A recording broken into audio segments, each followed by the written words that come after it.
Voy a silenciar. Bueno.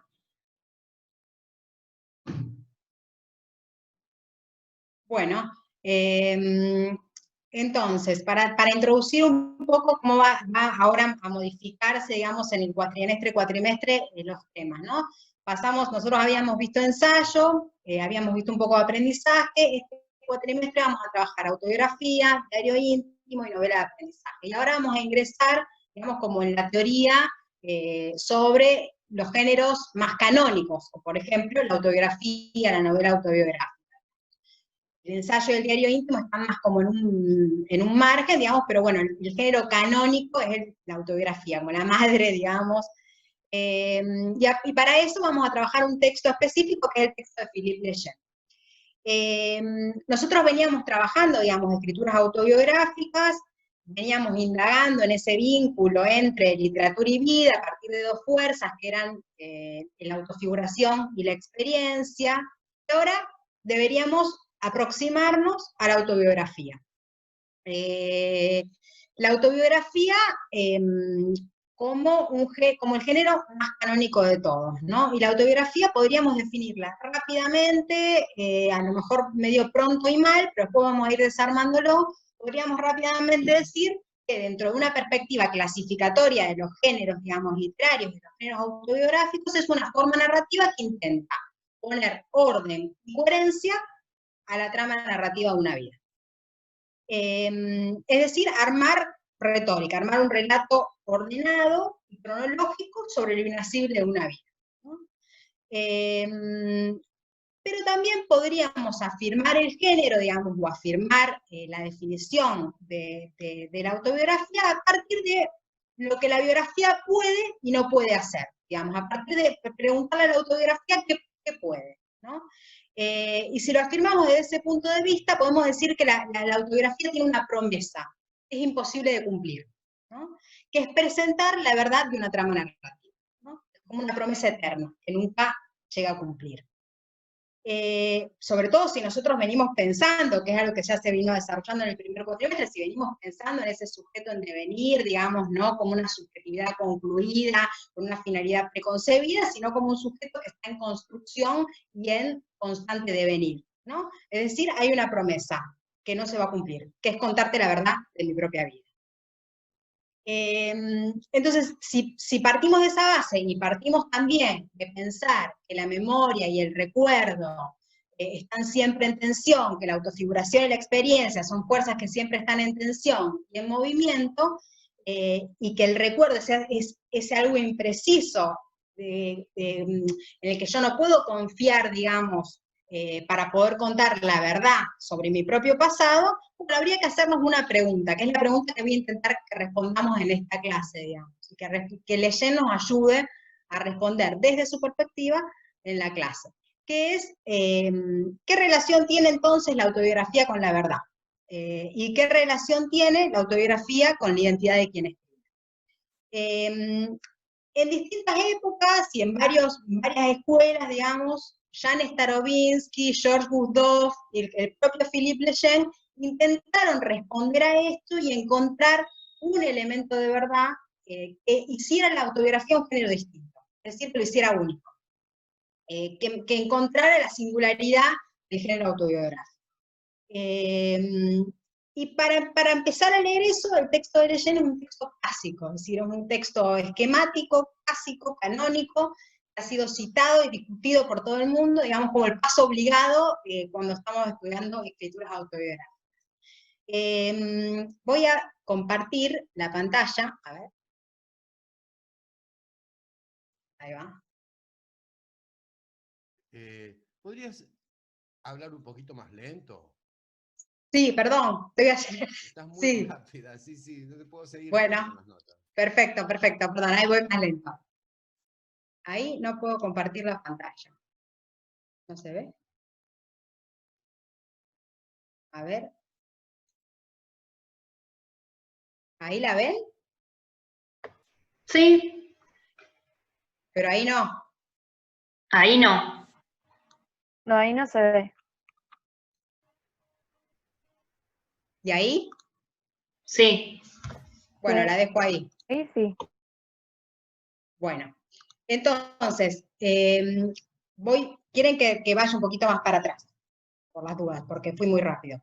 Pero bueno, lo que yo decía era lo siguiente, que para definir la autobiografía como un texto, para encontrar el elemento que haga a la autobiografía único, varios críticos como George Burdoff, como Jan Starobinsky, como Philippe Lejeune, empezaron a pensar en ese elemento que hiciera a la autobiografía única. Es decir, poder definirla, básicamente, encontrar la definición de autobiografía. Una definición que la hiciera distinta, sobre todo la novela, la hiciera distinta a la novela autobiográfica. Es decir, ¿qué es lo que la autobiografía, qué es el elemento que la hace la biografía única? Y decía que el texto de Philippe Lejeune es un texto clásico, un texto súper esquemático, y es un texto que nos sirve para pensar el género autobiográfico, como de paso obligado en la teoría sobre las escrituras autobiográficas. El texto ha tenido varias versiones, es decir, no es siempre, el texto que nosotros trabajamos, que nosotros conocemos, que ustedes leyeron, es el texto de 1975. Digamos, esto tengámoslo en cuenta, porque es un año particular, digamos, un momento particular, y a ver cómo Lejeune se inscribe en ese momento, digamos, de la teoría literaria francesa. Pero en realidad el texto viene de antes, viene del 71. Él en el 71 publica este libro, que es la autobiografía en Francia, y al final del libro hay un ensayo que se llama Pactos autobiográficos, o sea, en plural. Ahí es donde él empieza a delinear su teoría sobre la autobiografía. En 1975 publica el Pacto Autobiográfico, que por lo menos la versión con la que trabajamos, de la que aparece en una revista, que es la revista Antropos. Ese es el texto que todo el mundo cita, digamos, el texto como que usamos todos. Más tarde, en 1986, él publica el Pacto Autobiográfico bis. ¿Por qué? Porque tuvo mucha repercusión el Pacto Autobiográfico. Es decir, fue un texto que realmente fue muy discutido en Francia y en la teoría literaria en Francia. Y más tarde, en el 2005, él publica el Pacto Autobiográfico 25 años después, en realidad son 30 años después, en este libro que se llama Signe de Vie. En el medio, en 1992, él crea una asociación para la autobiografía. Es como que Lejeune es el dueño, digamos, de la autobiografía en Francia. Entonces creó una asociación para la autobiografía en la que le manda un montón de textos, y él trata de definir si son textos autobiográficos o no entran en la categoría autobiográfico, digamos. Porque se convirtió como en el dueño de la autobiografía, el dueño teórico de la autobiografía. Digamos, pero lo importante es tener en cuenta que es un texto que tuvo varias versiones. Ahora vamos a ver qué pasa con esas varias versiones, pero son versiones que no se han modificado mucho, digamos. El texto de 75 sigue siendo el texto que usamos, digamos, y que viene a definir la autobiografía. Podríamos empezar diciendo que para Lejeune los textos autobiográficos, él considera los textos autobiográficos como documentos, podríamos decir eso. Es decir, para él los textos autobiográficos son documentos históricos y documentos psicológicos, que vienen a mostrar la historia de una personalidad en un momento determinado. Eso en un principio. Pero también hay un esfuerzo de Lejeune por presentar al texto autobiográfico como texto literario. Es decir, eso no se lo, a pesar de que él entiende el texto autobiográfico como documento, no le podemos negar que él le interesa leer a la autobiografía como le interesa leer la literatura. Y para poder estudiar el texto autobiográfico como texto literario, él dice desde un inicio que él se va a colocar en la posición del lector. Es decir, hay que ser un lector de literatura para leer autobiografías. Una posición que después vamos a ver qué pasa, digamos. Pero en un principio él se va a colocar como lector. Y lo va a sostener desde 1971 al 2005. Es una posición que él no va a ir para atrás. Bueno, hay que ocupar el lugar del lector de literatura para hacer funcionar a la autobiografía como un texto literario. Y el trabajo de la lectura admitiría dos planos. Un plano poético y un plano crítico. Es decir, aprender el género en sí, y aprender los textos particulares dentro del género literario. El de género autobiográfico, ¿no? Es decir, su poética y su crítica. Lo que hace el proyecto de Leyen, un proyecto enciclopédico, ahora vamos a ver por qué, pero al mismo tiempo, y esto hay que concedérselo, él intenta otorgarle la cuota de especificidad de la literatura a la teoría literaria. Es decir, él sigue preguntándose por la autobiografía como texto literario. Y va a tratar de encontrar el elemento literario que hace a la autobiografía un elemento literario. Polémicamente lo va a hacer, pero lo va a hacer.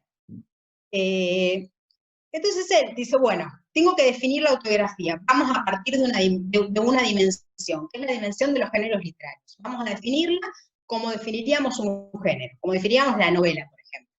Bueno, muy bien. Inmediatamente se topa con una dificultad. ¿Cuál es la dificultad primera con la que se encuentra? Es que si él piensa que la autobiografía la puede definir como un género literario, no va a encontrar en el interior del texto ningún elemento que la haga particular y única. Digamos, no va a encontrar en el interior del texto valores formales que le permitan definir la autobiografía en particular. Esa va a ser la primera dificultad con la que él se encuentra. Es decir, bueno, no encuentro nada en la autobiografía que me sea distintivo, que me haga caracterizarla. Entonces, ¿qué tengo que hacer? Voy a tener que salir de la autobiografía, voy a tener que salir del interior del texto y voy a tener que buscar eso que la hace única afuera. ¿Qué es eso que la hace única afuera? Él lo va a definir como un contrato de lectura, lo va a definir como un pacto. Eso que está por fuera del texto. O sea, no es ningún valor formal que la define por dentro. Entonces, va a concebir toda la teoría sobre el pacto autobiográfico a partir de un contrato preestablecido entre el autor y el lector. Y el nudo de la teoría de Leyen se va a basar, primero, en que hay un modelo de veracidad. Ahora vamos a ver bien eso. Y segundo, que ese modelo de veracidad está dado por el dominio de lo factual, por el dominio de la referencia externa del texto. Ese modelo de veracidad está afuera. Entonces nos tenemos que preguntar sí o sí por el referente. O sea, lo que Leyen nos pide es, bueno, vayamos a la referencia por afuera. Entonces ahí nos preguntamos, ¿hay una referencia? ¿Es clara esa referencia? ¿Se convierte esa referencia en una ilusión? Bueno, para Leyen, en un principio lo adelantamos, la verdad que está por fuera del texto es indiscutible, en tanto hay un autor que dice que va a decir la verdad. Entonces, ¿cómo sabemos que esa es la verdad? Bueno, porque hay una referencia clara y hay un sustrato físico por fuera del texto que nos está diciendo la verdad. Ahora vamos a ver qué pasa con ese tema, lo vamos a desarmar un poco mejor. ¿Cómo encontramos la verdad? ¿Cómo vamos hacia la referencia afuera del texto? A partir de un contrato. Hay un pacto que se va a establecer entre autor y lector. Y ese va a ser el nudo de la teoría de Leyen, digamos. Ahora vamos a ver cómo se maneja eso. Entonces, paso a la segunda diapositiva, y acá está la definición primera, digamos, a la que accedemos al principio del texto de Leyen, ¿no? Y él dice, la autobiografía es un relato retrospectivo, en prosa, que una persona real hace de su propia existencia, poniendo énfasis en su vida individual y en la historia de su personalidad. 4 cuestiones que aparecen en esta definición. ¿No? Parece una definición como escolar, digamos. La primera es la forma del lenguaje, sabemos que es una narración en prosa. Cualquier otro género literario como la novela, por ejemplo, la compartiría esa característica. El tema tratado, la vida individual, la historia de una personalidad. Lo mismo, ¿no? La situación del autor, dice él. ¿Hay identidad? Tiene que haber, no hay, tiene que haber identidad entre autor y narrador. Y la posición del narrador, tiene que haber identidad entre narrador y personaje. Y aparte, tiene que ser con una perspectiva retrospectiva, ¿ya? Contar, escribir hacia atrás, digamos. ¿Qué es lo que le va a importar a Leyen de estas cosas o qué es lo que va a hacer? Leyen, digamos, ¿desde dónde Leyen va a empezar y terminar su definición de la autobiografía? Porque básicamente es así, empieza y termina, digo, no hay no hay muchas ambigüedades. Digamos, ¿qué es lo que le va a interesar para empezar y terminar su teoría? Las dos últimas cosas, la situación del autor y la posición del narrador. Esos dos elementos para el lector son indispensables para pensar la autobiografía. Para pensar la autobiografía y para pensar otros géneros, como la novela autobiográfica, como la biografía, y también vamos a ver por qué la autoficción. Entonces, podríamos pensar en tres criterios que a Leyen le van a armar como un sistema de lectura. Y lo importante es que esos tres criterios que a Leyen le van a armar como un sistema de lectura, lo paradójico, digamos, es que ninguno de esos tres responden a rasgos genéricos. Es decir, ninguno de esos tres van a poder definir particularmente a la autobiografía. Son tres ópticas. Podríamos decir la óptica biográfica, la del orden del relato autobiográfico y la de la instancia de interlocución. La primera, que es la óptica biográfica, bueno, habría que definir, dice Leyen, el lugar que ocupa lo autobiográfico en el interior de la obra de un autor. Es decir, qué textos dentro de la obra de un autor son autobiográficos y qué textos no. Es decir, el lugar que tiene lo autobiográfico en la obra de un autor. Habría que ver el principio del orden de sucesión, digamos, de acciones o de sucesión temporal que tienen el relato. Como si la temporalidad o el sentido o la construcción del sentido pudieran pertenecer exclusivamente al género autobiográfico, ¿no? Y por otro, la instancia de interlocución, el yo y el otro, el yo y el él, un factor lingüístico, que nos conecta directamente con la noción de héroe, con la noción de personaje. Digamos, desde esas tres ópticas le llenan un sistema de lectura.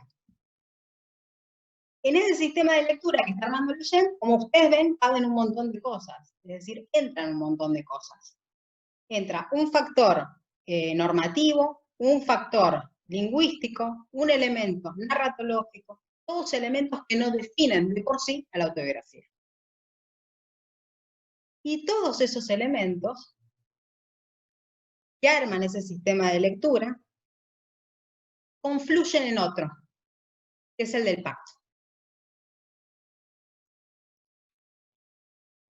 Ninguno de esos elementos muestra rasgos exclusivos de la autobiografía y confluyen en un cuarto que paradójicamente tampoco pertenece a ninguno de esos tres órdenes, ¿no? Es decir, otra vez, el pacto es un elemento que está por fuera, no está dentro del texto. Otra vez Leyen tiene que salir para afuera. Hace el intento de ingresar en el texto, pero otra vez la referencia lo llama desde afuera. Confluyen en un pacto que está por afuera, que está en la referencialidad, como parte clave del género autobiográfico. Esa referencialidad que está dada en ese pacto. ¿El pacto cuál es? Bueno, el pacto está determinado por estos dos últimos elementos que planteábamos recién, la situación del autor y la posición del narrador. La situación del autor, es decir, el autor nos reenvía directamente a una persona real. Y esa persona real tiene conexión con el narrador, es idéntica al narrador. Y por el otro lado, la posición del narrador, hay identidad entre el narrador y el personaje, entre el sujeto de la enunciación y el sujeto del enunciado. Eso se identifica todo con una realidad extratextual por fuera del texto que es indudable, es decir, que no está puesta en duda en ningún momento, que nos envía a una persona real que le hace señas, esa persona real, con un nombre propio. Un nombre propio que está ubicado en la firma, en la tapa del libro, que como abajo, como el que firma, es el que jura decir la verdad.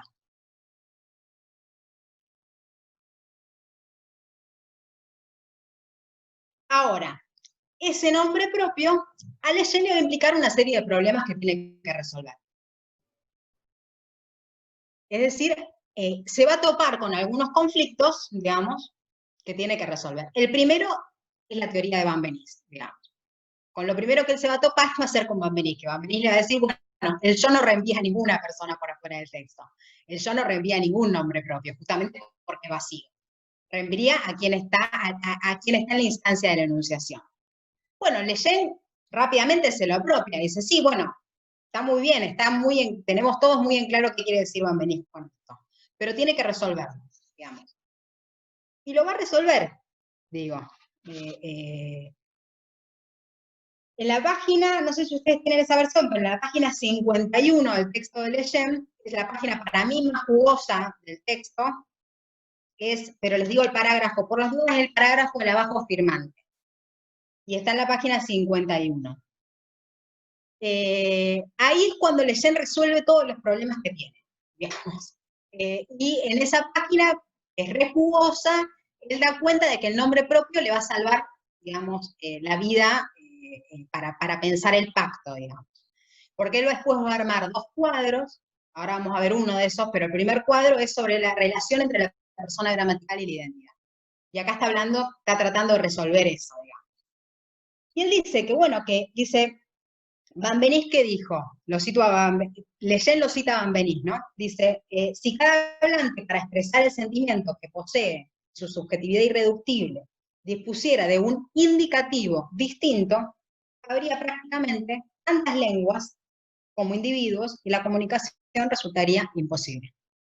Entonces Lejeune dice, bueno, ese indicativo distinto del que Benveniste no puede dar cuenta, justamente el nombre propio, o sea, hay un montón de nombres para cada persona, ¿no? Y es el nombre propio el que se va a convertir en la señal, digamos, en la señal de esa identidad que está fuera del texto, que es el autor. Entonces, esa identidad, la del autor, a él le va a servir, ¿qué va a hacer él? Va a convertir la identidad como un puente o una vía entre el texto y la firma, y el nombre propio, y el autor, y la persona real por fuera del texto.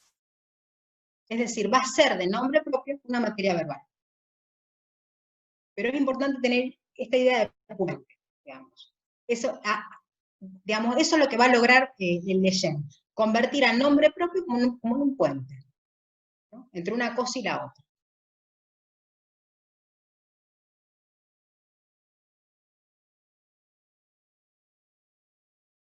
Bueno, paso a la otra, ahí está.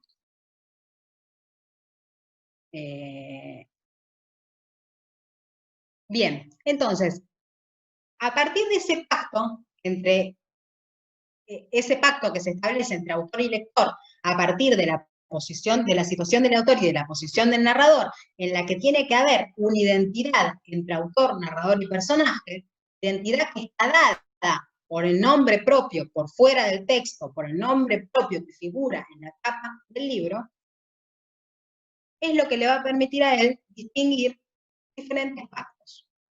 Esos diferentes pactos, vamos a ver que, les muestro acá, los diferentes pactos son el autobiográfico, el novelesco, el referencial y el fantasmático, es lo que le va a permitir a él distinguir entre autobiografía y novela autobiográfica, entre autobiografía y biografía. ¿Por qué? Porque estos pactos que él establece van a responder todos, o van a estar todos sometidos a esa identidad. ¿Hay identidad o no hay identidad entre la situación del autor y la posición del narrador? Bueno, de ahí dependerá el pacto del cual estemos hablando. Entonces, hace este cuadro de doble entrada, que es famosísimo, digamos, un cuadro como clásico, digamos, en el que él establece, bueno, la diferencia está dada entre el nombre del personaje, la situación está dada por el nombre del personaje y el nombre del autor. ¿Son iguales?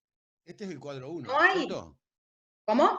Este es el cuadro 1 de los cuadros que están en el texto. Este es el 2. El primero es la identidad de la persona gramatical. El 2. Porque claro, como no tengo el texto a mano y lo leí hoy a las corridas del 2. Este es el 2, cuadro 2. Entonces, si el nombre del personaje y el nombre del autor es el mismo o no es el mismo, ¿qué tipo de pacto se establece entre autor y lector? Y acá leyen la primera contradicción, o no sé por cuántas contradicciones voy, pero una de las contradicciones. Es el pacto que propone el autor, dice él. Y lo dice claramente, ¿eh? Es el pacto que propone el autor. Pero fíjense que antes que dijimos, él se iba a poner en qué posición, en la posición del lector. Pero el pacto parece proponerlo el autor. ¿Por qué? Porque el autor es el que va a elegir hablar sobre sí mismo en nombre propio o sin su nombre propio. Y esto para él es fundamental, es lo que va, es la piedra, digamos, la clave que hace que un texto se convierta en autobiografía. Si eso no sucede, si el nombre propio es diferente perdón, si el nombre del autor es diferente al nombre del personaje, bueno, hay un pacto que es novelesco. No se cumple la identidad onomástica y hay atestación de ficción. Entonces, el pacto es novelesco y estamos ante la presencia de una novela. Diría él, ¿una novela autobiográfica? Una novela autobiográfica es cuando no hay identidad entre autor, narrador y personaje, es decir, no se cumple la identidad onomástica, pero el pacto que propone el autor es autobiográfico.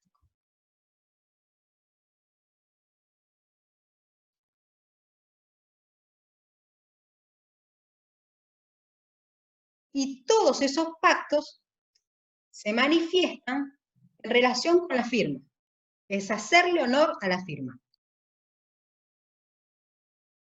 Él deja en este cuadro dos casillas vacías que son las que yo puse en rojo.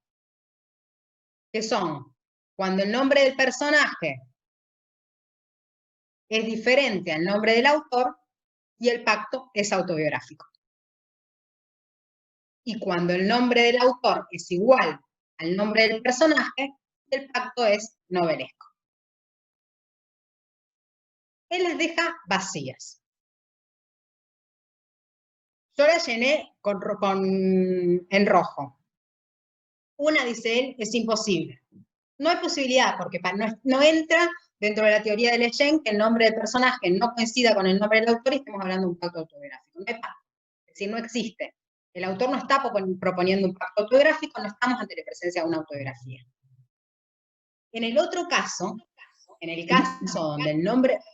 ¿Cómo? Hola Julia, hola y a todos. ¿Puedo hacer una pregunta? Sí.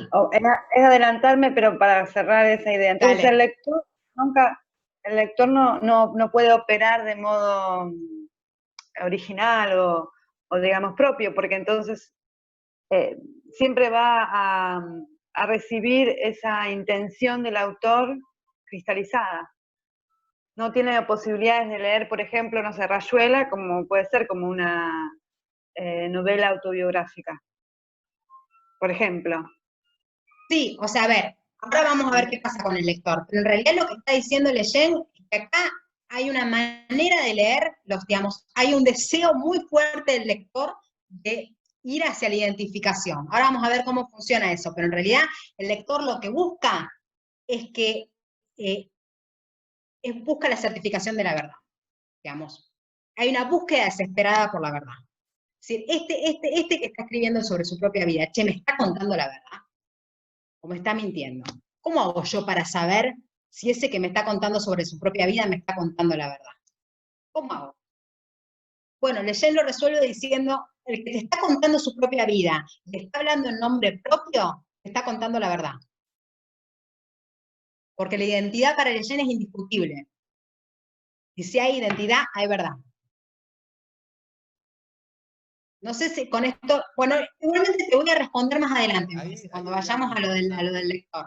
No sé si quiero participar en esto. Él dice también que en cuanto el contrato propone autobiografía, uno tiende a descreer, y cuando propone novela tiende a creer.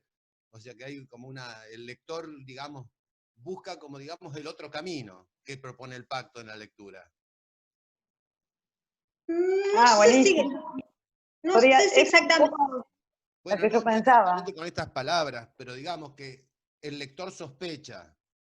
Ante el pacto autobiográfico, sospecha acerca de alguna cuestión que debe encontrarse ahí no coincidente con la verdad. Y ante el pacto novelesco, una búsqueda de una cierta verdad que ahí se esconde, que se fuga. Sí, en realidad sí, está bien, pero lo ordeno un poquito. O sea, él lo que dice es, bueno, cuando alguien escribe, cuando un autor está escribiendo sobre su propia vida, es el lector, está en el lector creerle.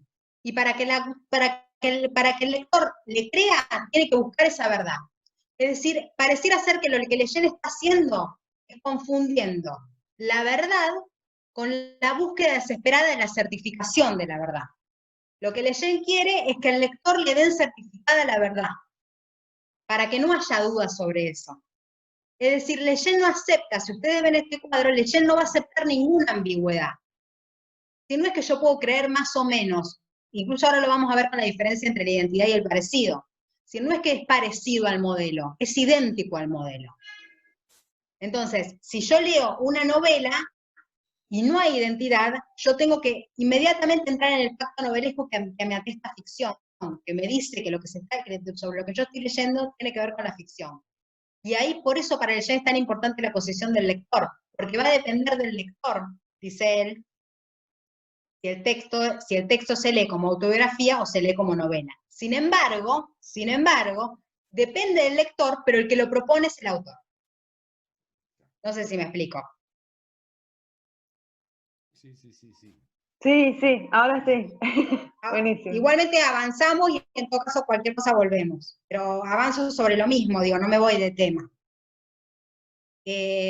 Sobre todo porque ahora les voy a contar cómo él trabaja esto que estamos hablando en el Pacto Autobiográfico bis y en el Pacto Autobiográfico 25 años después, donde él tiene la posibilidad de volver sobre lo que escribió, digamos.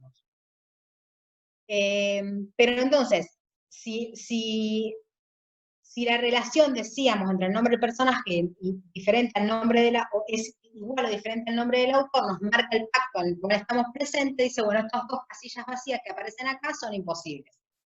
Una, porque es imposible que si no hay identidad hablemos de pacto autobiográfico, y la otra, dice él, porque no se me ocurre ningún ejemplo. Así, como se los digo. Es decir, donde dice autoficción, dice, cuando el nombre del personaje es igual al nombre del autor y el pacto es novelesco, podría ser, dice, pero la verdad no se me ocurre ningún ejemplo. Y dice, nada impide que así sea, y es tal vez una contradicción interna de la que podríamos deducir efectos interesantes, pero en la práctica no se me ocurre ningún ejemplo. Y si el caso se da, y acá volvemos a lo que estábamos discutiendo antes, y si el caso se da, el lector tiene la impresión de que hay un error. El lector tiene la impresión de que hay un error. Fíjense que él va a poner ahí toda la fuerza en el lector, pero sometido a un autor que le está proponiendo un determinado pacto. Entonces, después de que él escribe en 1975 y que arma este cuadrito de doble entrada, Serge Dubrovsky, un escritor francés, escribe un texto que se llama Fi, hijo, y le dicen, bueno, acá está, lo que no se te ocurrió ningún ejemplo lo acabo de escribir. Y esto se llama una autoficción. Es decir, a eso que no se le ocurría ningún ejemplo, Serge Dubrovsky mezcló los genes de la autobiografía y de la novela, es decir, la identidad onomástica más la atestación de ficción, y creó el género autoficticio. Quiero decir, este cuadrito de doble entrada de Leyen se lo puede volar muy rápidamente el viento, ¿no? ¿Por qué? Porque decíamos esto, no acepta ninguna ambigüedad. Dice Leyen en el pacto autobiográfico bis, yo acepté en ese momento la indeterminación, es decir, puede ser que un pacto sea indeterminado, pero no acepté las ambigüedades, ¿no? Como haciendo un mea culpa. Dice, bueno, acepté que algo puede no estar determinado, pero no acepté ninguna ambigüedad. Diríamos, la autoficción sería una ambigüedad, dentro de este cuadro de Leyen, ¿no? Una ambigüedad porque se juntan dos cosas que para Leyen son imposibles.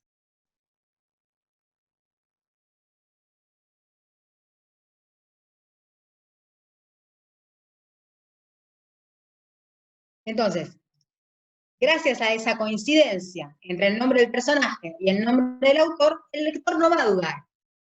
No tiene posibilidad de dudar.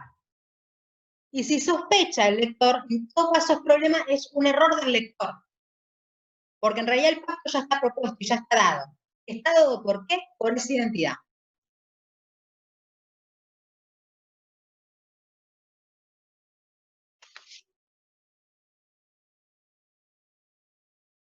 Entonces, acá tenemos los 4 pactos. El referencial está implicado en el pacto autobiográfico, el novelesco, en el que no hay identidad entre autor y personaje, y hay atestación de ficción, y el fantasmático. Es como el fantasmático es como un pacto indirecto, un pacto autobiográfico indirecto, es decir, donde se revelan los fantasmas reveladores de un individuo.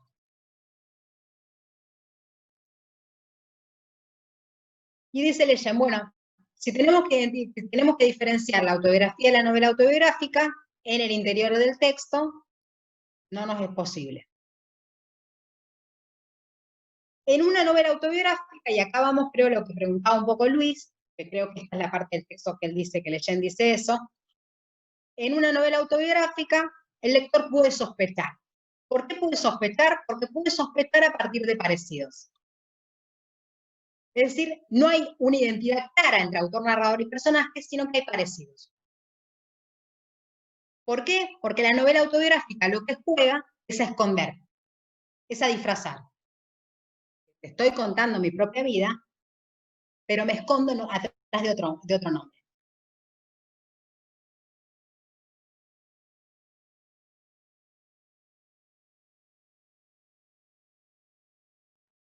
En cambio, en la autoficción podríamos decir lo que hace el pacto novelesco mezclado con la identidad onomástica, es decir, sería lo inverso, es hacer evidente esa ambigüedad. No me escondo, no necesito esconderme porque en realidad estoy jugando a confundirte. Entonces, en ese caso el lector puede sospechar. Pero, insisto, ¿por qué puede sospechar el lector? Porque no se da la identidad. Porque cuando hay identidad, no es posible la sospecha, no hay duda. Cuando Leyen publica el pacto autobiográfico 25 años después, que se desdice de eso que había dicho en el BIS, es decir, en el BIS él había dicho, bueno, sí, Dubrovsky tiene razón, yo acepté las indeterminaciones, pero no acepté las ambigüedades.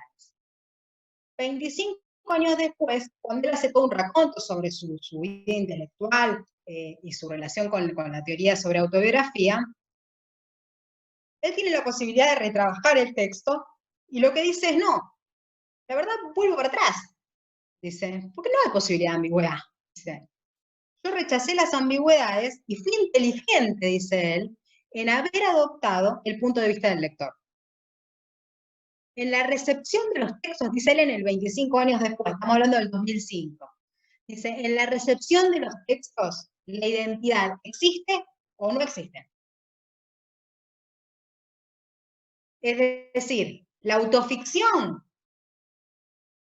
perdón, si un lector lee un texto autoficticio, lo que va a hacer es leerlo como autobiográfico para Leyen. No puede pensar que ahí hay un juego o una ambigüedad con la ficción. ¿No? Es decir, que él vuelve a plantear lo mismo que en el 75.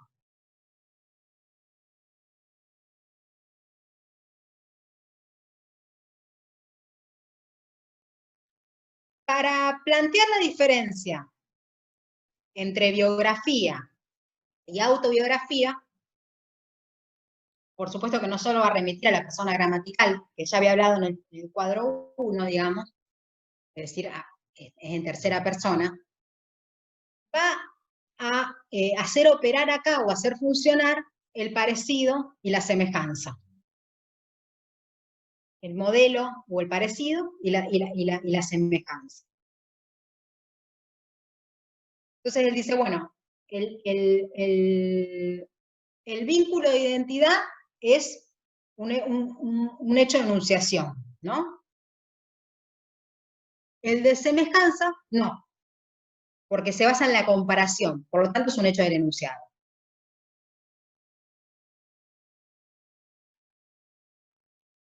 Las tres categorías, la de autor, la de narrador y la de personaje, están en dimensiones distintas, ¿no?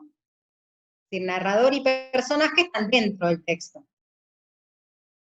Se definen como sujetos de la enunciación y sujetos del enunciado.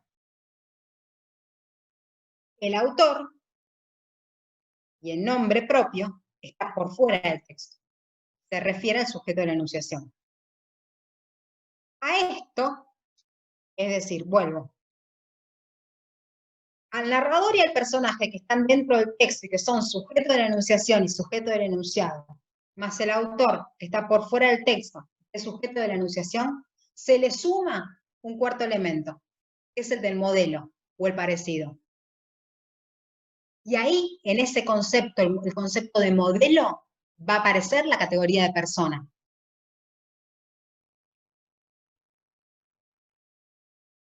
Y acá, Leyen tiene otro problema. Es decir, hay un modelo al que parecerse.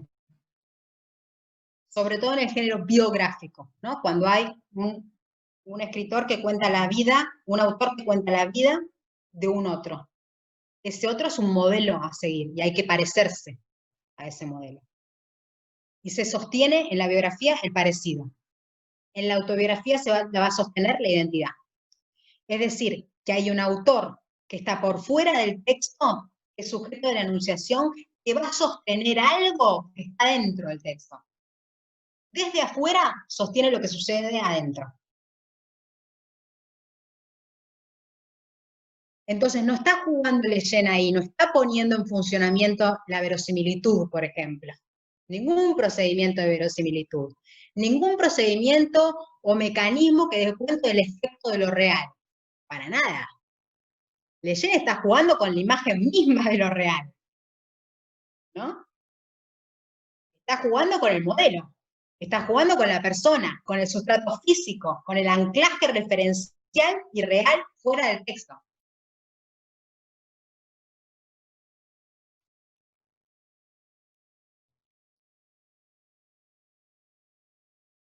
Entonces, ¿qué sería la semejanza? Se va a poner en funcionamiento esto, la identidad, el modelo, el parecido, el autor. ¿De qué semejanza estamos hablando entonces? Es decir, adentro del texto van a estar narrador y personaje. En el margen del texto va a estar la firma, y por afuera del texto va a estar el autor.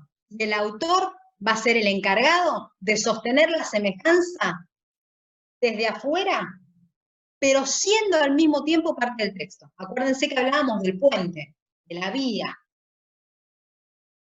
O sea, el autor está afuera tratando de sostener algo que está sucediendo dentro del texto, pero al mismo tiempo formando parte de ese texto. El nombre propio como materia verbal.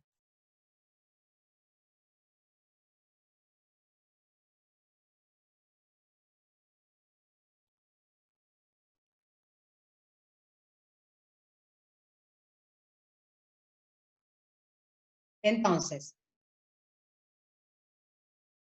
hay marcas para Leyen del autor real por fuera del texto, dados por ese nombre propio que está siempre siendo señalado.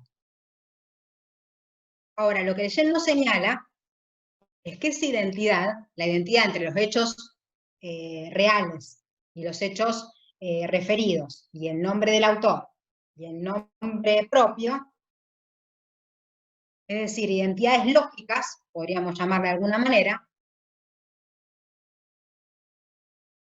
son buscadas en el lector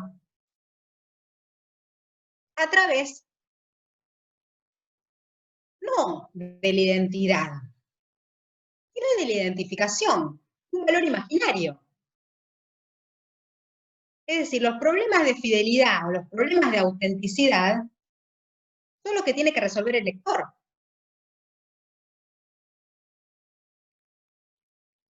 Por lo tanto, el pacto se convierte como en una especie de convicción y de una estrategia para obtener esa convicción, para convencerme a mí misma de que la identidad es entre autor y personaje, entre autor, narrador y personaje. Es decir, se mezclan ahí como decíamos antes, el pacto está propuesto por el autor, el lector tiene que acatar ese pacto, pero desde otra dimensión, que Leyen no tiene en cuenta, digamos. Jamás tiene en cuenta lo imaginario. Creo que no sé, estaría bueno tener PDF para buscar la palabra imaginario, creo que no aparece. Es decir, entonces acá aparece el problema de la categoría de persona, digamos. ¿Qué es la persona? ¿De qué hablamos cuando hablamos de persona para Leyen, digamos? Porque juega con esa imagen, con ese modelo real por fuera del texto, ¿no?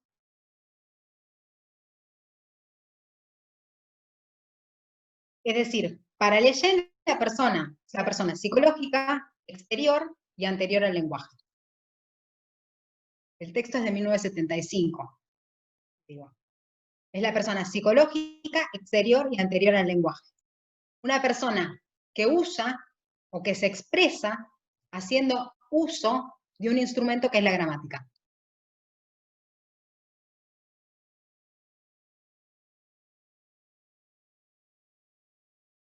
Con esa categoría de persona está trabajando Leyen.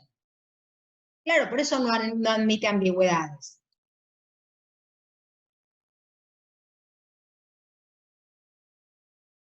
Y por eso está todo en manos del lector, que tiene que responder al pacto que le está proponiendo un autor. Un autor que no está dentro del texto.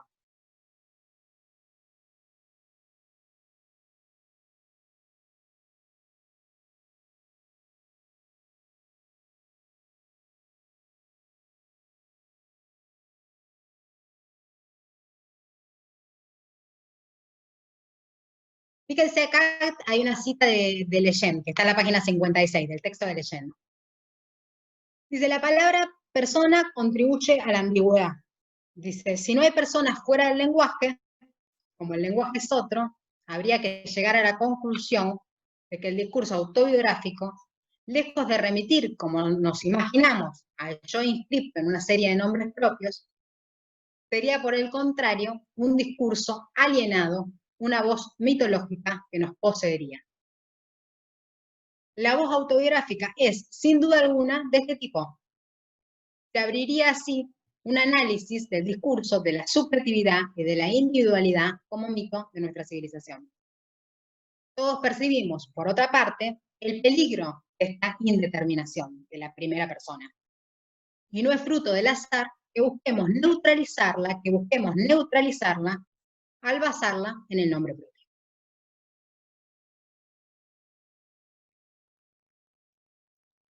Es una cita riquísima, digamos, la que propone Leyen. Cuando tiene que resolver el problema de la persona.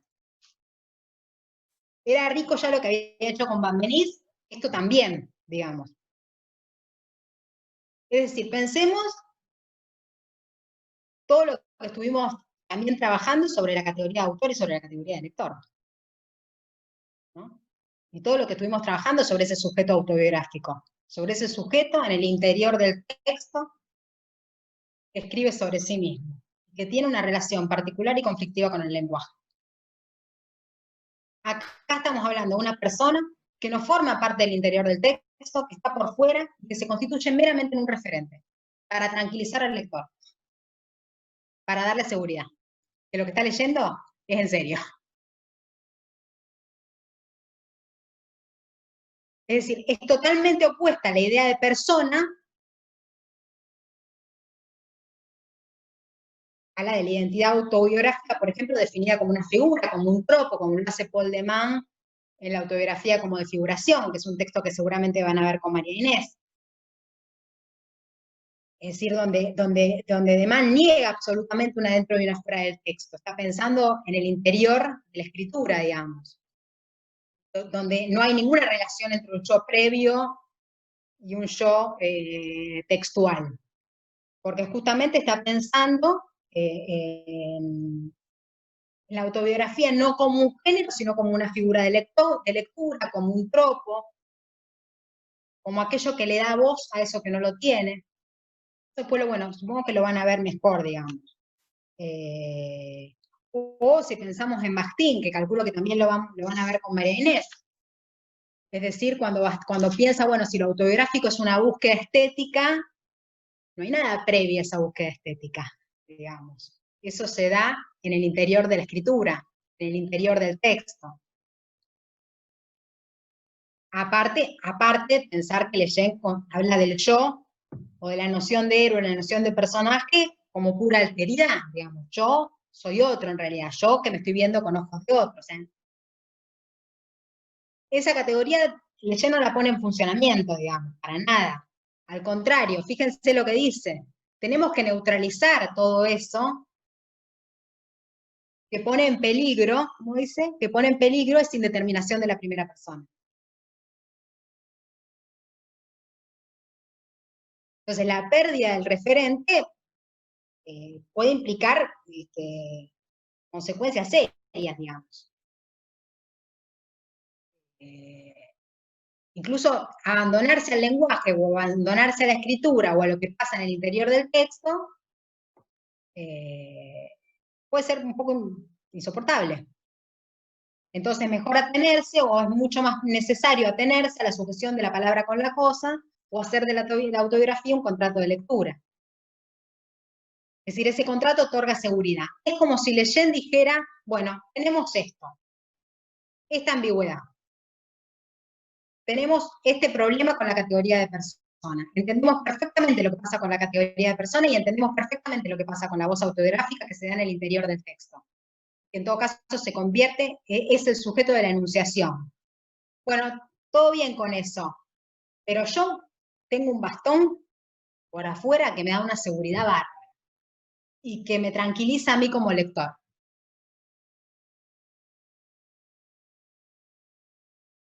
¿Qué es el pacto? Es decir, todo eso, todas esas categorías con las que Leyen está trabajando, categorías teóricas que vienen como de todas partes, confluyen en una sola idea, que es el pacto. Por eso es maravilloso cuando él dice, la voz autobiográfica es sin duda alguna de este tipo, se abriría hacia un análisis del discurso de la subjetividad y de la individualidad como mito de nuestra civilización. Todos percibimos, por otra parte, el peligro de esa indeterminación de la primera persona, y no es fruto del azar que busquemos neutralizarla al basarla en el nombre. Es decir, es el lector el que necesita, es el lector Leyen, podríamos decir, es Leyen como lector, el que necesita esa tranquilidad. La tranquilidad de saber que hay un pacto, que hay un contrato. Ese pacto y ese contrato lo que hacen es mostrarle la verdad.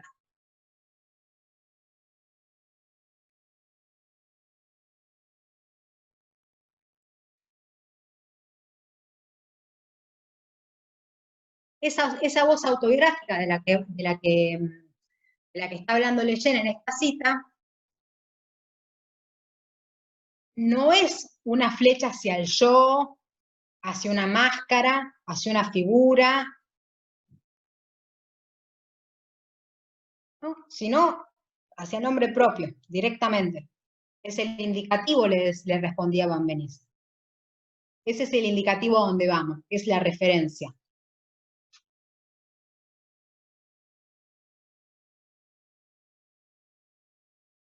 Entonces, ese yo no se va a construir para Leyen en una trama simbólica en el interior del texto, sino es una trama simbólica que se basa en el nombre propio, por fuera del texto. Nuevamente, lo que hace Leyen es convertir el nombre propio en materia verbal. Es decir, que el nombre, en definitiva, es texto y referencia al mismo tiempo.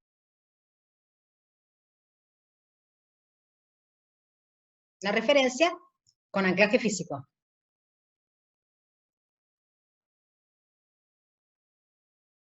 Tengamos en cuenta que este texto, como decía antes, es un texto del año 75. ¿No?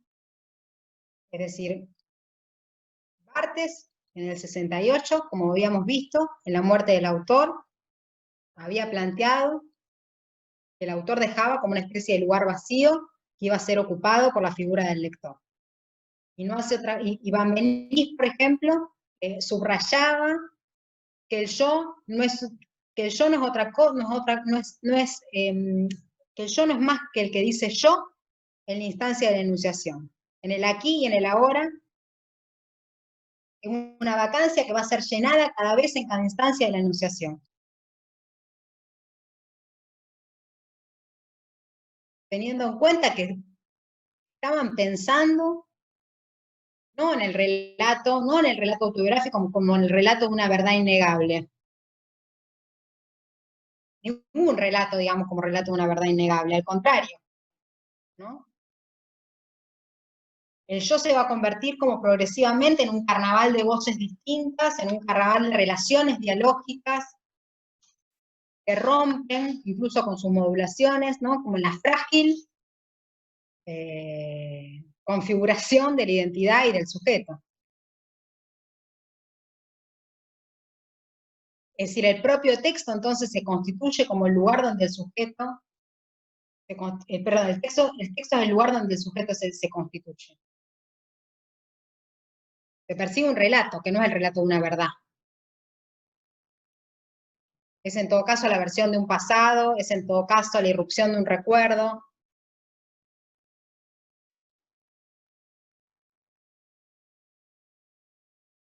Entonces, esa incertidumbre, digamos, esa incertidumbre genérica que plantea la autobiografía, que está trabajando con un yo que está escribiendo sobre su propia vida, es decir, un yo que tiene que remitir a su propio pasado, lo hace al género un género incierto, un relato incierto. Y esa incertidumbre, que es propia del género, lo que en definitiva, digamos, nos hace creer, y es lo que Leyen sostiene, digamos, es que la ficción se ausenta del discurso, solo por el hecho de que haya identidad entre autor, narrador y personaje. Esa incertidumbre que tiene, la potencia de esa incertidumbre que tiene la escritura autobiográfica nos hace creer que esa ficción se ausenta, y que todo lo que el yo cuenta es verdad. Y dice Leyen, la ficción se ausenta cuando hay pacto autobiográfico, todo lo que el yo cuenta es verdad, porque contamos con la verificación del carácter real de su existencia gracias a la firma que lo constata.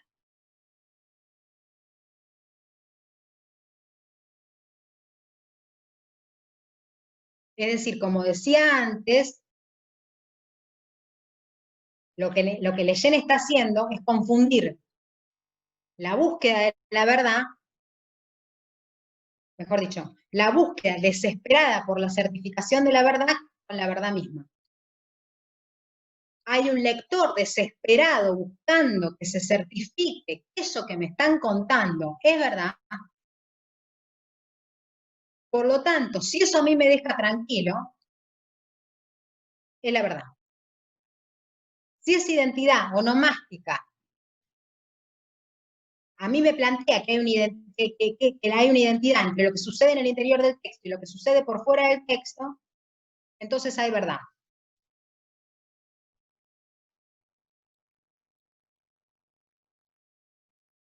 Es tal el proceso de densificación que sufre el yo en una escritura autobiográfica que logra que se simule una continuidad de algo que de por sí es discontinuo, como lo que lo que viene charlando Alberto en todo el primer cuatrimestre, ¿no?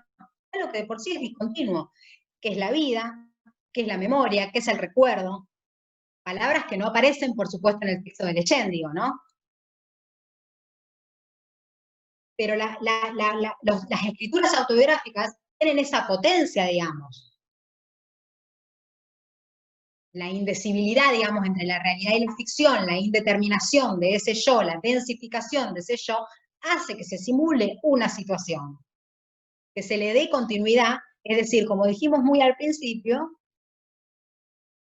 la autobiografía pretende armar retórica, un relato ordenado y cronológico sobre una vida que es inasible, y va a prometer algo que no puede cumplir, que es contar la verdad de esa propia vida. Entonces se simula una continuidad de algo que de por sí es discontinuo y que aparte tiende a la flexibilización, tiende a la ficcionalización.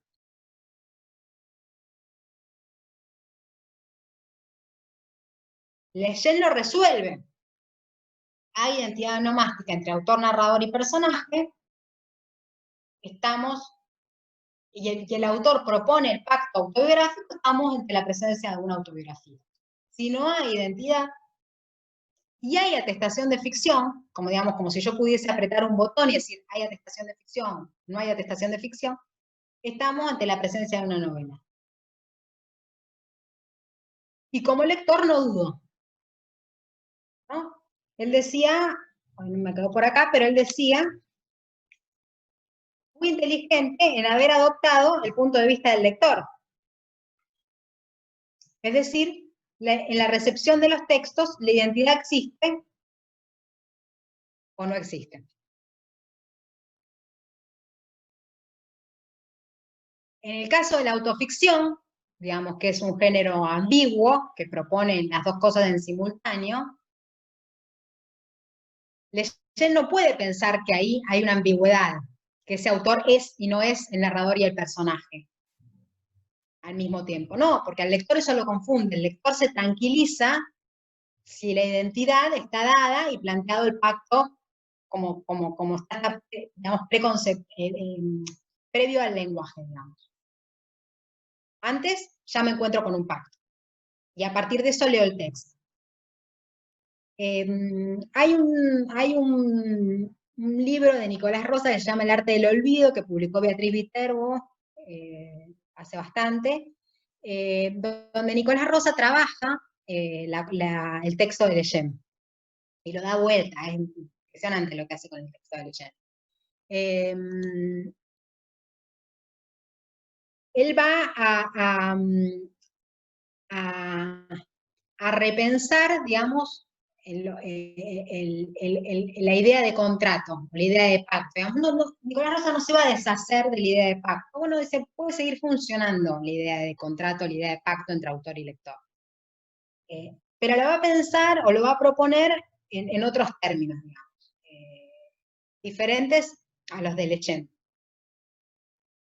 Porque va a pensar en esa, digamos, no va a pensar en esa categoría de persona en la que está pensando Leyen, sino que va a pensar en ese sujeto en devenir, en esa discontinuidad de la vida, en eso aleatorio de la vida que tiende a la flexibilidad, ¿no? O a la flexibilización.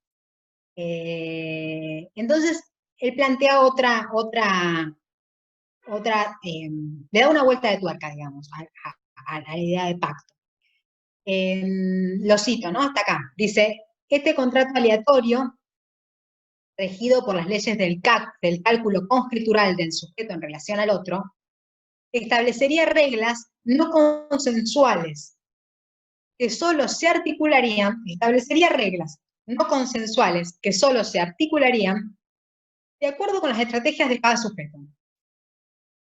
Un contrato de este tipo presupone la existencia de un imaginario social y de un régimen de intercambio de valores simbólicos.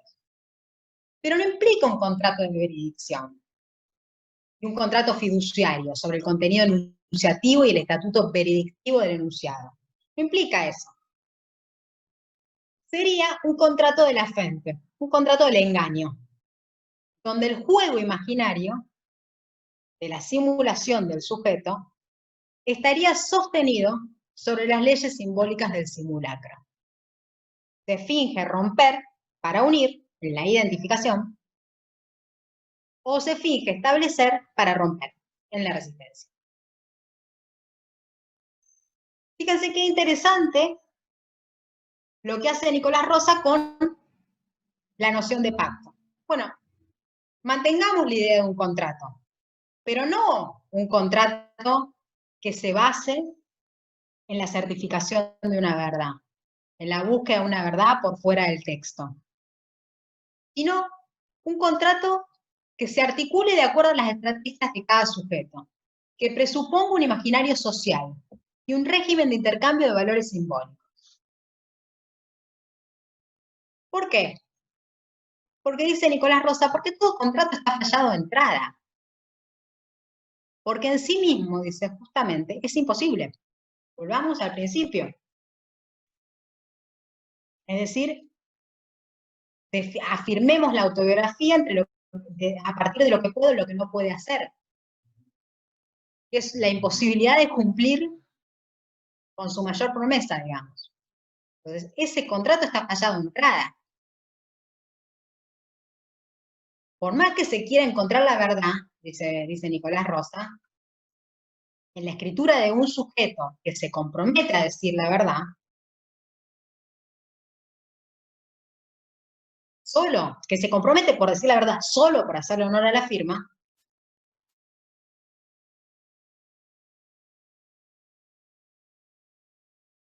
es decir, que por más que el sujeto el sujeto de la lectura, que por más que el lector esté desesperado o de que intente desesperadamente leer una verdad del texto, no quiere decir que esa verdad exista. Es decir, como decíamos antes, puedo, a partir de la identificación imaginaria, puedo pensar o puedo yo sospechar que esa verdad existe, creer que esa verdad existe. Por ejemplo, con el verosímil, qué sé yo, por decir algo. Pero eso no quiere decir que la verdad exista. Ni en el texto, ni en el lector, ni en el autor.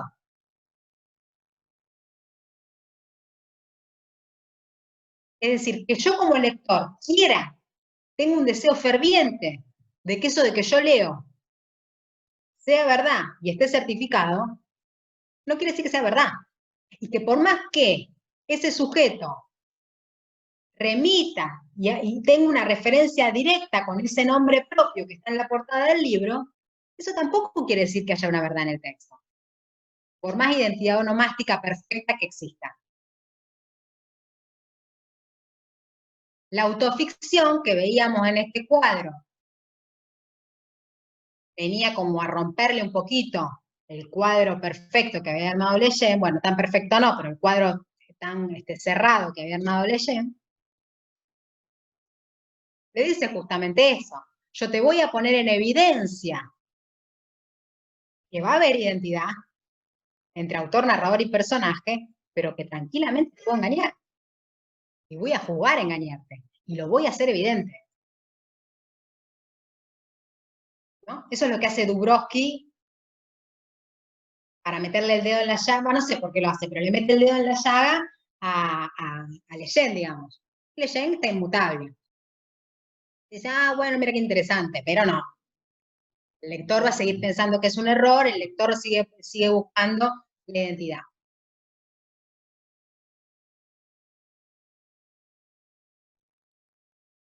A eso, Nicolás Rosa le va a poner otro nombre, que es el nombre de contrato aleatorio, dice él.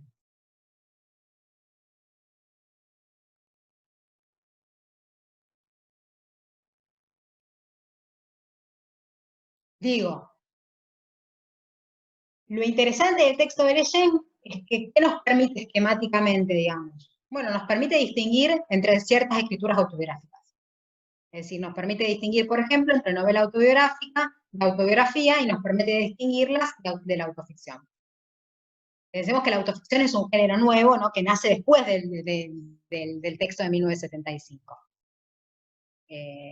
No me acuerdo exactamente en qué año, pero unos años después. Entonces, para eso es genial el texto de Leyen, digamos, para poder marcar las diferencias o distinguir, digamos, de cuando se trata de una novela autobiográfica, cuando se trata de una autobiografía, cuando se trata de una autoficción, está buenísimo, digamos. Ahora insisto, dice Leyen, yo acepto la indeterminación, rechazo las ambigüedades, ¿no? Nosotros veníamos hablando, Alberto venía hablando en el primer cuatrimestre, de justamente la potencia de la ambigüedad, la potencia de concebir al texto como texto literario, la potencia de la literatura, de qué puede o no puede la literatura. Es decir, Leyen concibe a los textos autobiográficos como documentos, como dije al principio. Ahora, le concedemos a Leyen que intenta leerlos como textos literarios. Como textos literarios que están marcados, o mejor dicho, no marcados, que están, vamos a decir así, están penetrados por una entidad que viene de afuera, que no forma parte de ellos.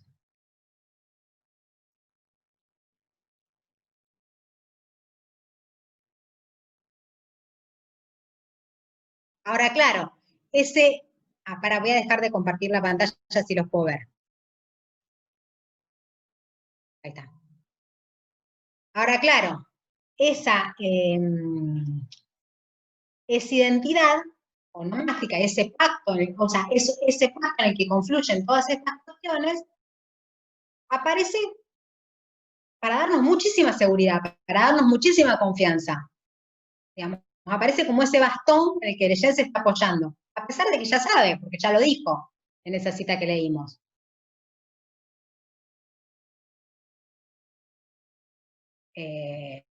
No sé si hay alguna pregunta. A ver.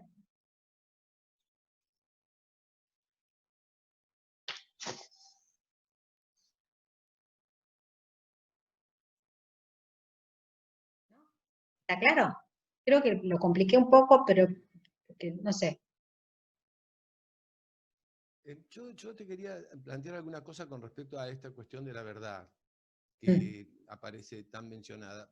Yo hoy leí el texto lo mejor que pude, porque lo recibí a las 4, y yo pienso, él no se refiere a una verdad de los hechos, porque también hace cierta referencia a los olvidos, digamos, a los lapsus, de alguna manera que puedan aparecer en el texto. Él se refiere a una verdad en el orden, digamos, del establecimiento de esa circunstancia de que el texto sea efectivamente, digamos, el referido a un referente, y ese referente coincide con el autor y el narrador coincide con el personaje. Él en realidad se refiere a una verdad que está dada por la identidad entre los hechos reales, es decir, los hechos acontecidos y los hechos referidos, Relatados. los hechos conferidos en el discurso. Entre esa identidad, de esa verdad está hablando. Pero él reconoce ciertas ausencias sí. de la memoria, ciertas cuestiones que pueden desfigurarse, digamos, en el relato. Sí, sí, él lo reconoce, lo que pasa es que... Un orden de verdad, no es un orden de verdad ontológica, es un orden de verdad, digamos, no.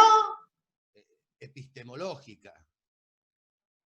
Sí, digamos, sí, está bien, sí, tenés razón, pero a ver, no quiere decir que Leyen no reconozca eso, es decir, no quiere decir que Leyen no tenga en cuenta el recuerdo, la memoria, las mentiras, los engaños, la verosimilitud, la representación, todas esas cuestiones, digamos. No quiere decir que él no las reconozca o que él las deje de lado. Digamos, él lo que hace es neutralizarlas, básicamente, para poder plantear la idea de pacto. Si no, no puede.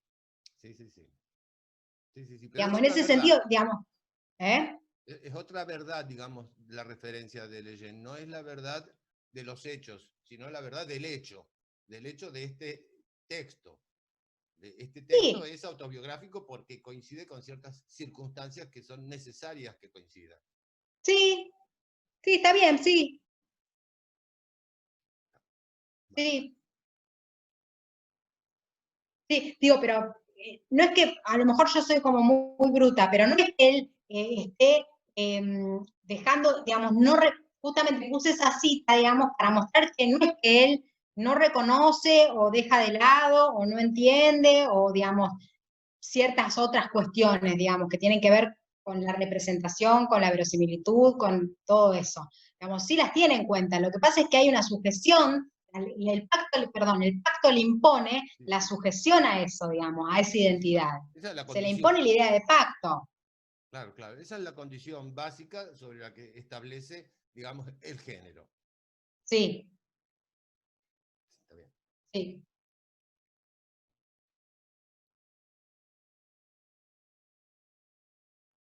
¿Otra pregunta?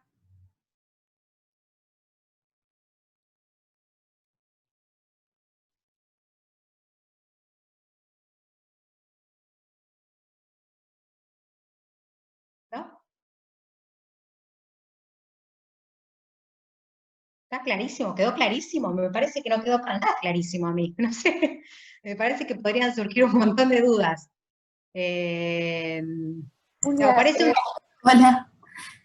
Hola, es que hay tantas dudas que no sé cómo formular la pregunta. Bueno, yo tampoco la respuesta, así que estamos igual.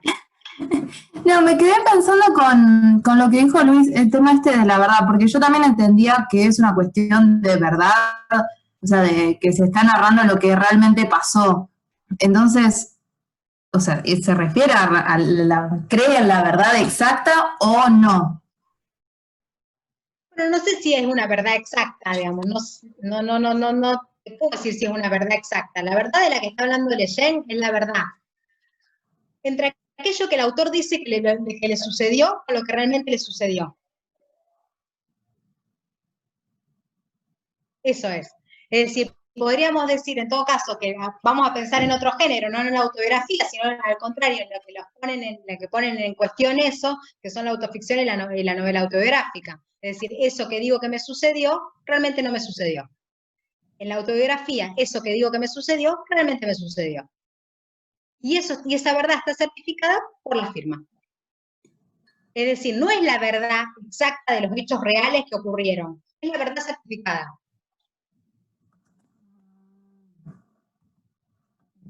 No sé si respondo. Sí, sí. Es decir, necesita esa certificación de la verdad para poder formular la idea de pacto, para poder formular la idea de que haya un autor que le propone a un lector leer el texto de determinada manera. Leerlo saliéndose para afuera.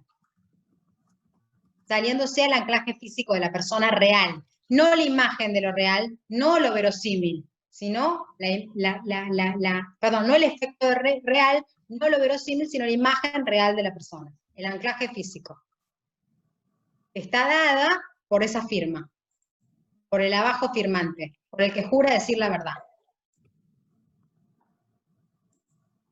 Es decir, cuando yo, lector, en el que está puesto todo la fuerza del pacto,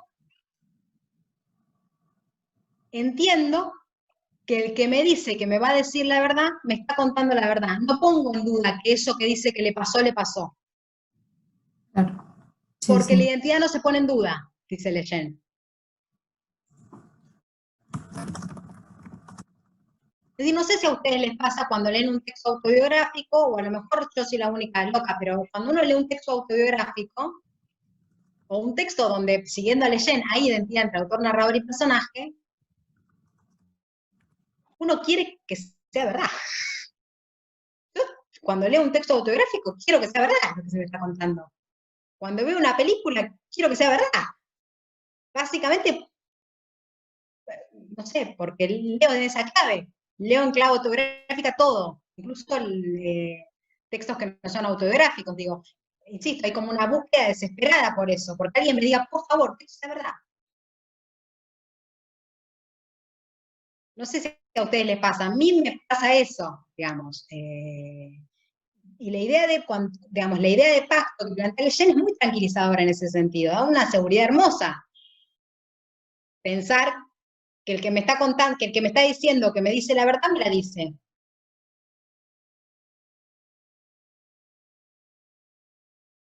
A lo mejor no, a lo mejor hay gente que lee en clave ficticia todo, con ojos sospechosos. Yo no. Ah, yo si me estás contando, te creo todo, qué sé yo. Bueno, Leyen quiere eso. Quiere un lector como yo.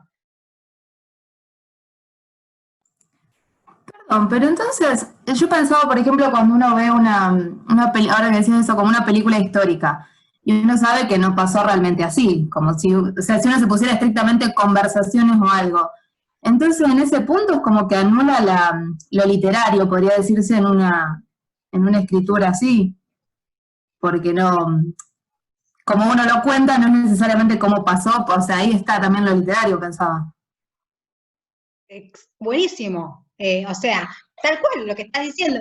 Una película histórica, vos supongo que te referís a una película que dicen basada en hechos reales. Eso que estás diciendo.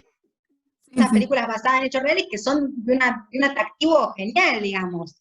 Pero tal cual, es como vos me decís, es decir, bueno, entonces no estamos teniendo en cuenta para nada lo literario, el relato, eso que se construye en el interior del texto. Justamente por eso yo decía, Leyen considera los textos autobiográficos como documentos. Claro. No como el performativo, como lo que sucede en el acto, digamos, de la escritura. sino los piensa como documentos, por afuera. Esta a mí me quedó más claro. Esas películas basadas en hechos reales de las que vos estás hablando, cuentan una historia real con todos los condimentos de la ficción. Hacen el como sí, ¿no? Ponen en juego toda esa verosimilitud. En el caso de los textos autobiográficos que plantea Leyen, dice, bueno, no, yo los quiero leer, yo tengo la intención de hacerlo funcionar como literatura, pero hago todo lo posible para sacarlos para afuera de la literatura, para sacarlos para afuera del texto, de ese performativo que propone el texto literario, digamos. Sí. Me parece que a lo mejor sería útil pensar esto para el problema de la verdad, pensarlo como una definición, digamos, Julia dijo muchas veces el principio clasificatorio, la idea de lógica, y pensar la verdad en términos pragmáticos, como tal vez lo pudieron pensar, no en el sentido performativo que se piensa a partir de Van Benís, sino en el sentido de la filosofía analítica del lenguaje, donde el valor de verdad de un enunciado está dado porque el que habla tiene los pensamientos y los sentimientos que efectivamente enuncia. Es decir, hay una eficacia del lenguaje basada en una transparencia y en una fuerza ilocucionaria que es la de decir la verdad. Por eso la idea del pacto, si ustedes se acuerdan lo que son los principios pragmáticos de Austin, digamos, es que yo digo la verdad, digamos, porque tengo los pensamientos y los sentimientos que efectivamente enuncio, pero ese acto de habla es compartido con el otro también se somete a las mismas condiciones, a las mismas reglas que conducen ese acto de habla. En ese sentido lingüístico, en ese marco lingüístico, a lo mejor nos hace poder pensar de qué verdad estamos hablando. Una verdad a la que se compromete el que está firmando, y el valor de firma, o sea, tiene un valor lógico, pero en el sentido de la validez lógica de los enunciados analíticos, o sea, de una tradición lógica, en ese sentido, no una tradición, como Julia explicaba, del orden de la enunciación, ¿no? Podría pensarse así, Julia, por eso no del orden de lo verosímil. No, es como para usar palabras de Alberto, digamos, que él estuvo un poco hablando en el primer cuatrimestre de eso. Es un sujeto idéntico a sí mismo, es un sujeto presente ante sí. El sujeto, el autor que está pensando leyendo. Un yo previo al lenguaje, un yo previo al texto, idéntico a sí mismo. Que como dice Paola, se dan en la enunciación, enuncia, digamos, se compromete en la enunciación a enunciar eso que dice que es verdad. No, espera. Se compromete en la enunciación a decir la verdad, y por lo tanto, como se compromete a decir la verdad, dice la verdad. Digamos, hay una presencia, hay una contemporaneidad de sí, digamos, no es un sujeto desdoblado, como el que ustedes estuvieron viendo en el primer cuatrimestre, para nada, es un sujeto idéntico a sí mismo. Pero sobre todo porque está por fuera del texto, no adentro, porque no es un sujeto que se está construyendo en el devenir del texto, sino que ya estaba construido previamente, y por fuera. Pero no hay algo del desdoblamiento, hace una referencia a lo psicoanalítico él ahí. Sí, él hace una referencia a lo psicoanalítico, pero eso no quiere decir que lo incluya en la idea de pacto, o mejor dicho... No, pero él parte de un sujeto que estaría de alguna manera escindido. Lo que pasa es que se para en la conciencia y luego aparece la cuestión en el género, pero el sujeto al que él se refiere no es un sujeto completito, redondo, cerrado. Sí, me parece, me da la sensación que sí a mí. No sé qué parte, a lo mejor hay una parte que me pierdo del texto, pero me da la sensación que sí, él lo está planteando. Casi al final hace unas referencias al psicoanálisis. Más, yo leyéndolo tuve así como una audición de Lacan por ahí. Sí, a lo mejor él hace referencias a esas cosas, digamos, o las mete, digamos, en su saber enciclopédico, que va metiendo un montón de cosas, pero en realidad, digamos, cuando confluyen en la idea de pacto se neutralizan, digamos, quedan neutralizadas. No podríamos pensar que un sujeto que está constituido y armado previamente al texto es un sujeto escindido o un sujeto desdoblado. Es un sujeto idéntico a sí mismo. Conciencia. Sí. Por eso digo, hay una categoría de persona que él entiende que es ambigua, pero que decide desambiguarla, digamos. una categoría de persona que no tiene que ver con esta categoría, con el sujeto del que veníamos hablando antes, o con el sujeto, o con el sujeto como figura, como máscara, o como pura alteridad, o como relato, Yo, como por algo ejemplo, estoy secreto, pensando inabarcable. en historias de un neurópata, bueno, no me viene ahora el nombre, de Schreber. Uno no, al leerlo, está leyendo un relato autobiográfico, por lo menos se está metiendo en una cuestión, pero ese sujeto está totalmente cortado, partido, y uno está en contacto con ese sujeto roto, y sabe que la construcción que hace es la mejor que puede. Sí, a ver, no sé si me queda muy claro. A ver, no quiere decir que tengamos que leer los textos así como plantea Leyen, digamos, no quiere decir que ese sea el sujeto, el sujeto de lectura que estamos proponiendo.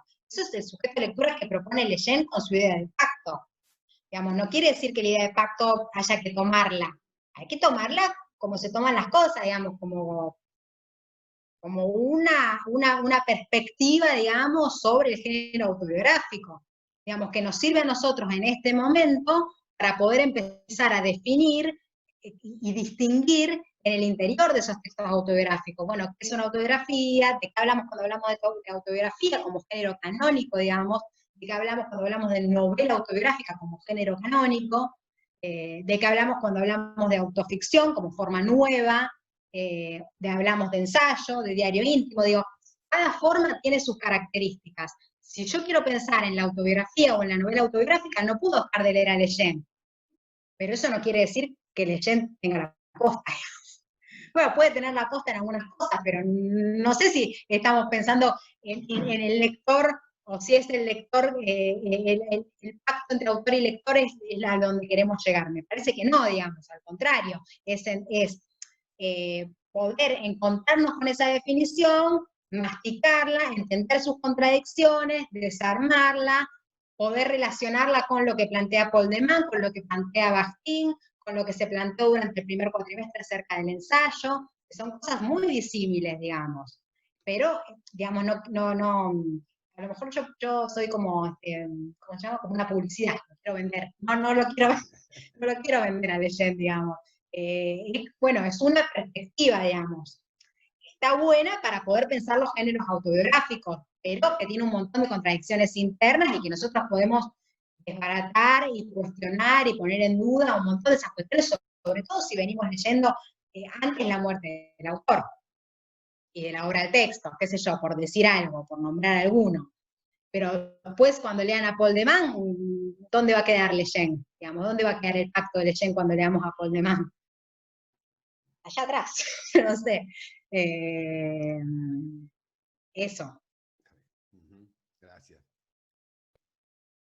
Lo que me parece que es muy convergente con lo que vinimos trabajando hasta acá es esa idea de Nicolás Rosa de que todo pacto está estructuralmente fracasado, ¿no? No que hay pactos que fracasan y otros que no, sino que el pacto, que no es que no existe, eso está muy bien lo que vos lo subrayabas, ¿no? De hecho, cada vez que hay intersubjetividad hay pacto, pero hay un fracaso estructural del pacto que tiene que ver con lo que veníamos trabajando en varias clases, ¿no? La irreductibilidad de la experiencia afectiva respecto del lenguaje, ¿no? El pacto se funda en el discurso, como la intersubjetividad. Pero lo que mueve a hablar, lo que mueve a decir, la verdad afectiva, eso es lo que no se articula. En ese sentido fracasa, ¿no? Quiero decir, está por fuera de cualquier criterio de veredicción, ¿no? No es que el pacto fracasa porque me mientan.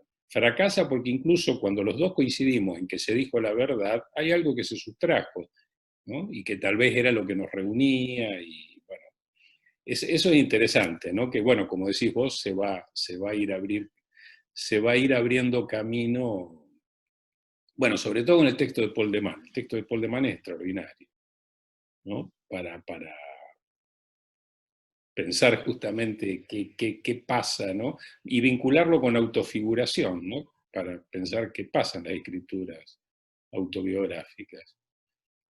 Lo que pasa es que siempre nos parece que comenzar con Leyen, además de que es casi obligado, porque es una referencia imprescindible, una muy buena entrada para la problematización siguiente, ¿no?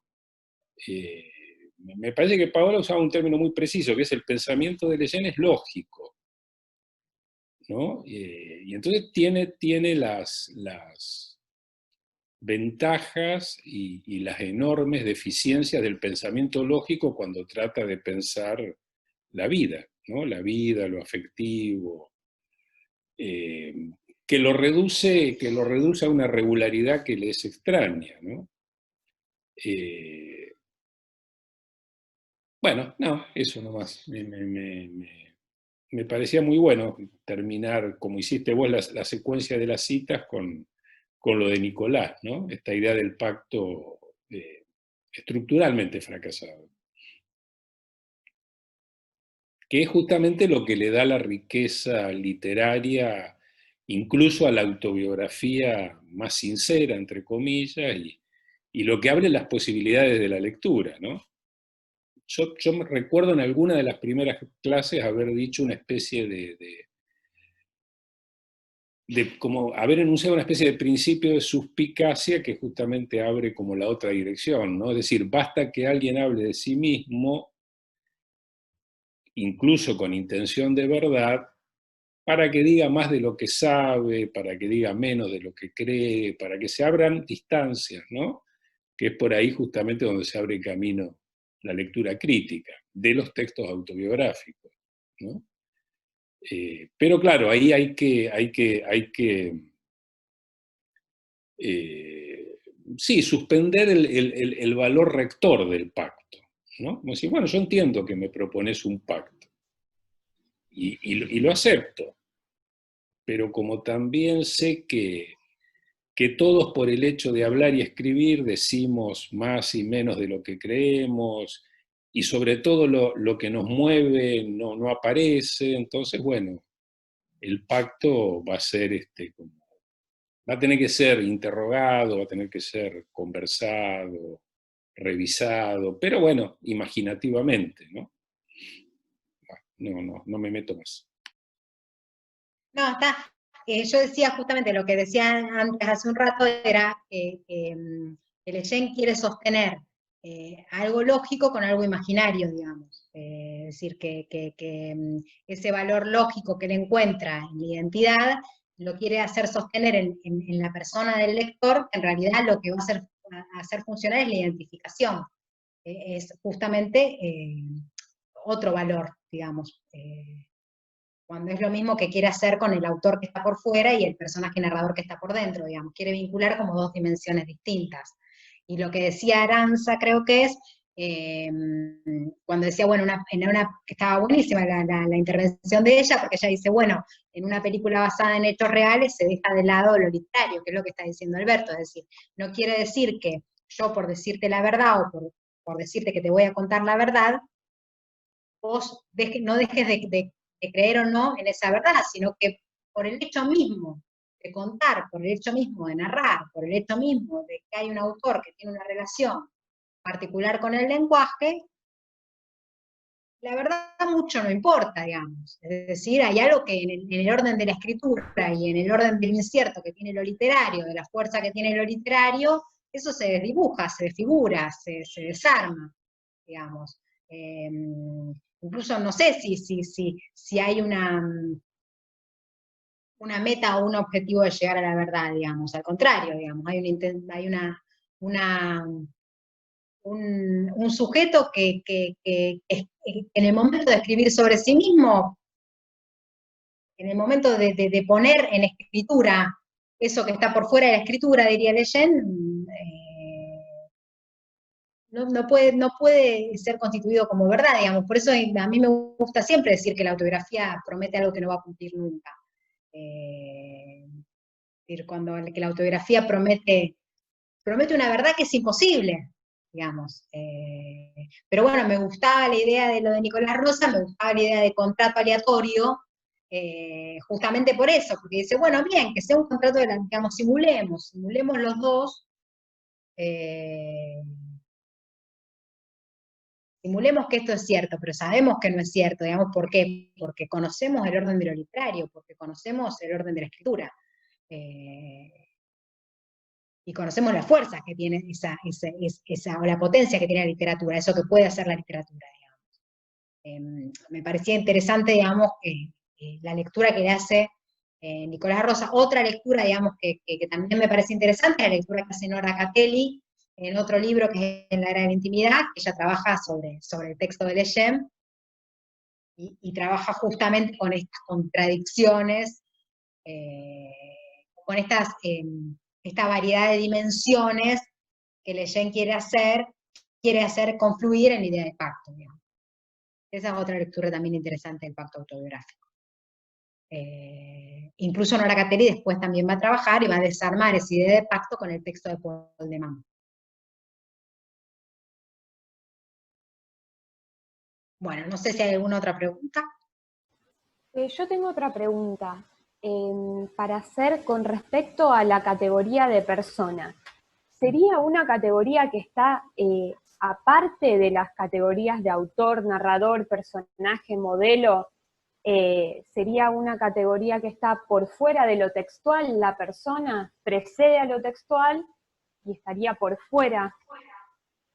Sí, la categoría de persona está por fuera, es diferente, es decir, está el narrador y el personaje por dentro del texto, en el margen del texto está la firma, por fuera del texto está el autor, que tiene un nombre propio, que tiene un anclaje en una persona real, que es el modelo. La persona sería el modelo. Perfecto, clarísimo, gracias.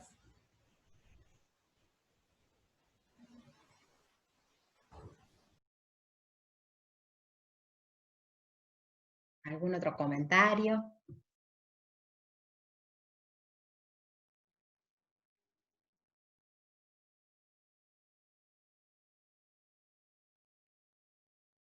¿No? ¿No hay más dudas? Bueno, si quedó súper claro, si se entendió perfecto todo lo que dije, que le hice re complicada, yo ya estoy. Pero bueno, si no tienen, ¿en serio no tienen otra pregunta?